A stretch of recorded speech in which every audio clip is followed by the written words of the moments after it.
क्रोधी व्यक्ति का जीवन बदल देगी। गौतम बुद्ध की ये कथा। एक दिन गौतम बुद्ध अपने शिष्यों के साथ एकदम शांत बैठे हुए थे। उन्हें इस प्रकार बैठे हुए देख शिष्य चिंतित हुए कि कहीं वह अस्वस्थ तो नहीं है। एक शिष्य ने उनसे पूछा कि आज वह मौन क्यों बैठे हैं? क्या शिष्यों से कोई गलती हो गई है? इसी बीच एक अन्य शिष्य ने पूछा कि क्या वह अस्वस्थ हैं? पर बुद्ध मौन रहे। तभी कुछ दूर खड़ा व्यक्ति जोर से चिल्लाया, आज मुझे सभा में बैठने की अनुमति क्यों नहीं दी गई है? बुद्ध आंखें बंद करके ध्यानमग्न हो गए।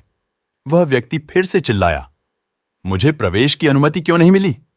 इसी बीच एक उदार शिष्य ने उसका पक्ष लेते हुए कहा कि उसे सभा में आने की अनुमति प्रदान की जाए। बुद्ध ने आंखें खोलीं और बोले, नहीं, वह अछूत है, उसे आज्ञा नहीं दी जा सकती। यह सुनकर शिष्यों को बड़ा आश्चर्य हुआ।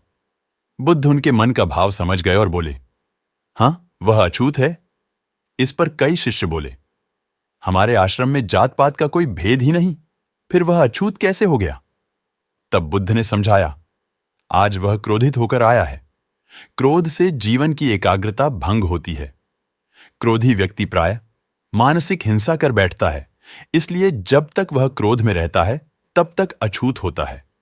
इसलिए उसे कुछ समय एकांत में खड़े रहना चाहिए।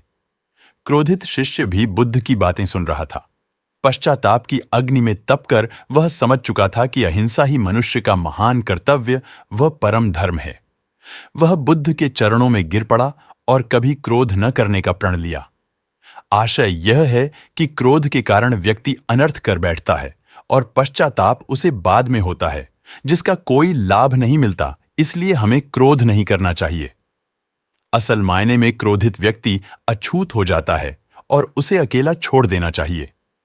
क्रोध करने से तन, मन और धन तीनों की हानि होती है। क्रोध से ज्यादा हानिकारक कोई और वस्तु नहीं है।